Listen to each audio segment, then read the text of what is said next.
O áudio que vocês vão ouvir agora é parte do podcast Xadrez Herbal. Caso vocês queiram ouvir mais sobre esse assunto e outros temas de política internacional, é só ir em xadrezverbal.com. Bem, passemos agora para a coluna da professora Vivian Almeida, que tratará de tributação e os novos rumos da economia. Gambito da Dama. Olá, pessoal, espero que estejam todos bem. A gente vem aqui, ao longo desses anos, nessa coluna, alternando entre as semanas análises conjunturais, pontuais e análises sistêmicas. É claro que por uma questão de preferências individuais, eu trago muito desse perfil de tentar entender as transformações em curso e projetar um pouco de como serão as nossas relações sociais, econômicas e políticas para o futuro. E isso ficou ainda mais latente nesse período que a gente ainda vive, né? Um período em que faz com que o tempo inteiro tenhamos que revisitar as nossas expectativas, os nossos comportamentos, a nossa forma de pensar em consumo, pensar em produção, pensar em relacionamento de trabalho, social. E é curioso, né? Porque assim, a gente já vive isso há muito tempo, muitas vezes a gente fala, não quero mais pensar sobre a pandemia, não quero mais falar sobre isso, mas é quase que um processo natural de pensarmos, projetarmos, analisarmos e configurarmos nas nossas cabeças alguma ideia de futuro. E muitas das vezes a gente faz isso a partir de um retrospecto dos acontecimentos passados. Isso vale para nós, indivíduos, isso vale para locais, para países, para governos, e enfim. E a partir daí a gente vai tentando identificar as transformações para saber de alguma forma para onde a gente está indo. Para completar, né, agora nós estamos no período pandêmico, mas desde a crise de 2008, não são poucas as análises que evidenciam, que mostram para a gente, que de alguma forma traduzem que há uma transformação no campo econômico em curso, principalmente na condução das políticas econômicas. E se isso já era uma projeção que estava ali pairando no ar, né, assim, deixando meio subentendido, com a ascensão do Biden nesse contexto, né, da saída do Trump e a condição dele da pandemia e, enfim, tudo que aconteceu na sequência, isso fica ainda mais nítido quando, já repercutido aqui na coluna, ele fala que acabou a era do neoliberalismo, né? Os 40 anos de neoliberalismo que caracterizaram a política econômica ficaram no passado. Uma outra forma da gente pensar, né? Recentemente saiu uma reportagem super interessante do FMI falando como que o FMI pautou o debate econômico nesses últimos 40 anos, que sai de um discurso neoliberal, de um discurso de responsabilidade fiscal, privatização, enfim, todo aquele arcabouço que a gente conhece, para um discurso veementemente contra a desigualdade.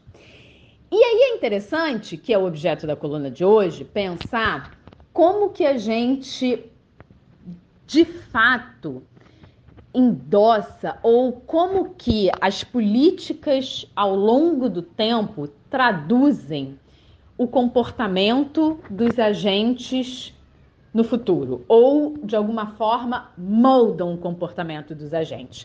Então veja, a gente pega, né, como ponto de partida a ideia do FMI, a ideia de olhar, né, para o discurso do FMI como o pavimentador da condução dessas políticas econômicas, e obviamente cheio de crítica, tá, gente? Eu não estou fazendo aqui uma homenagem a esse discurso, só uma análise.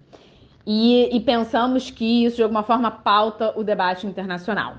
Mas se a gente fizer uma análise mais profunda sobre o impacto das políticas econômicas internas sobre o comportamento dos agentes, a gente pode pensar, por exemplo, em como, desse discurso de redução da desigualdade, uma das propostas mais óbvias, mais diretas, e que a gente vê agora no Brasil, e que a gente vê nos Estados Unidos, e que a gente viu no Met Gala, né? Perdão, eu não sei quem vestiu esse vestido, mas enfim, nesse momento deve ter alguém falando, foi ela, como é que a Vivian não sabe? Enfim, mas eu realmente não lembro quem vestiu, né? De taxar os ricos.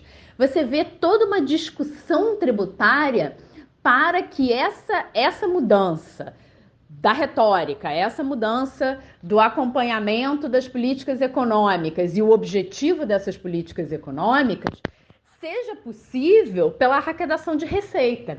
E a discussão tributária passa, então, a ter um papel central, não só na arrecadação de receita dos governos, mas, talvez o mais interessante disso tudo, é entender como, ao longo da história das sociedades modernas, muito dos nossos comportamentos, muitas das nossas revoluções, muito dos nossos processos produtivos foram pautados, foram gerados pela estrutura tributária vigente. Então, por exemplo, né, assim, aqueles exemplos clássicos, como que eu vou arrecadar receita tributária para definir quais são as minhas prioridades como política econômica, para que de alguma forma eu consiga, né, fazer essa arrecadação e transformar isso ali nas políticas que eu estabeleço a partir das minhas prioridades. E aí tem aquela coisa do, bom, então se eu estou querendo taxar a propriedade, eu vou pensar na métrica da largura das casas, né? Então isso evidencia que de alguma forma quem tem uma casa mais larga é uma pessoa que tem mais dinheiro e que, portanto, eu vou lá e vou tributar por esse indicador. E aí os agentes respondem estreitando as casas. Aí eu penso que, não, então vai ser pelo número de janelas. Aí eu reduzo o número de janelas.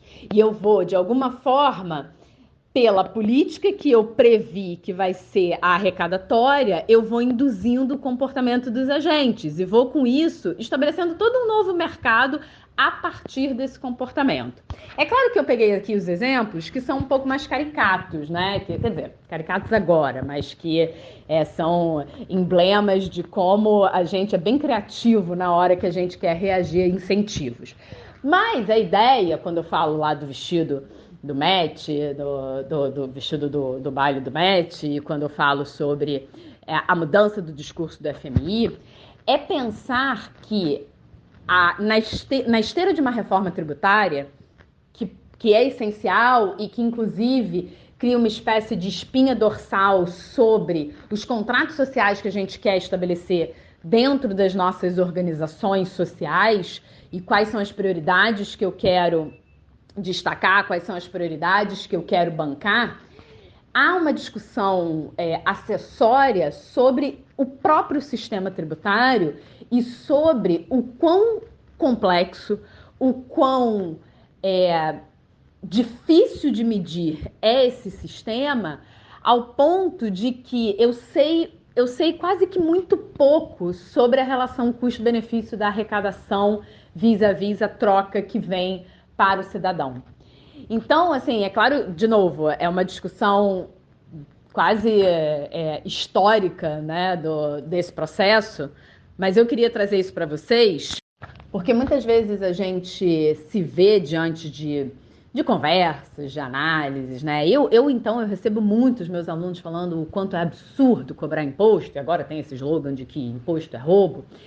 Só que é claro que o imposto ele tem o papel central da arrecadação tributária, da receita gerada a partir dessa arrecadação, e como eu acabei de falar, né, sobre como a gente replica isso, como a gente devolve isso a partir das prioridades que a gente estabelece.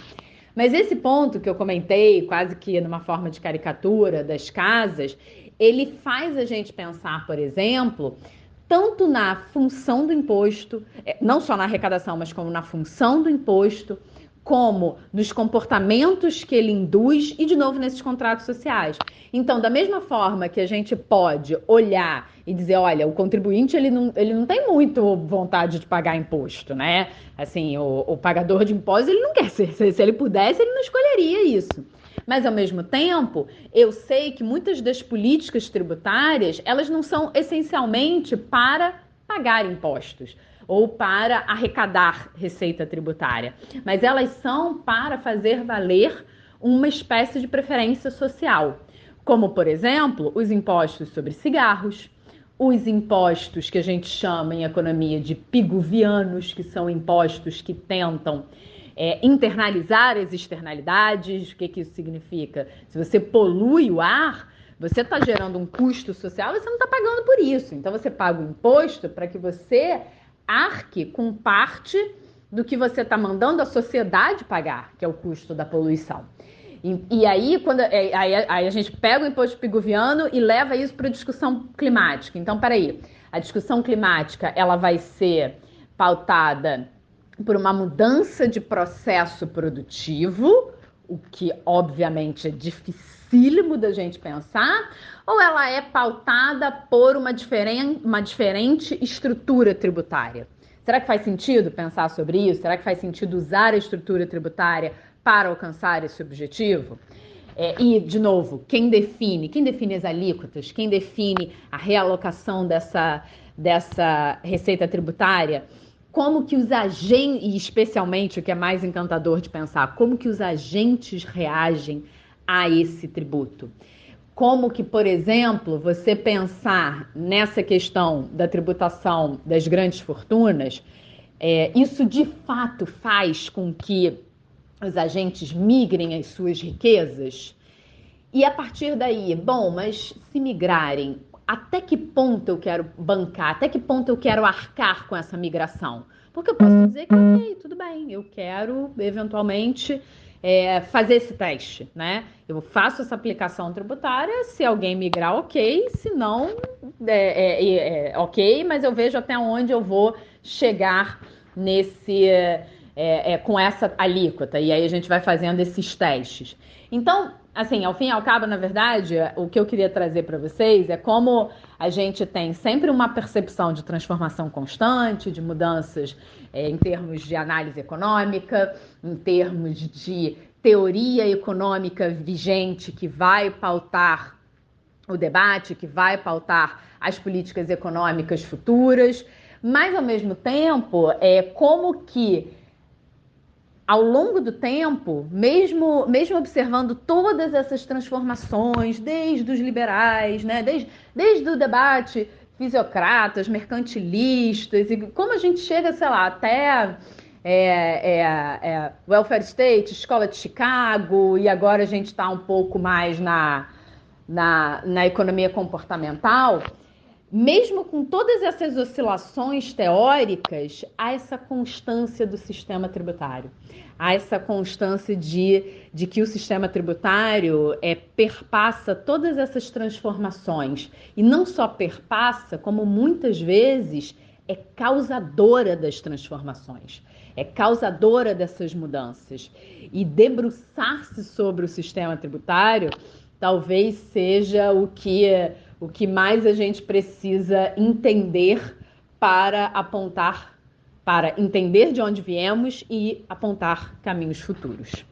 Bom, era isso, pessoal. Era o vestido do Gala ensejou, do Met Gala ensejou toda essa análise, mas eu acho que é um assunto assim super encantador e que traz essas reflexões assim de como a gente vai meio que caminhando ao longo do tempo. É isso. Eu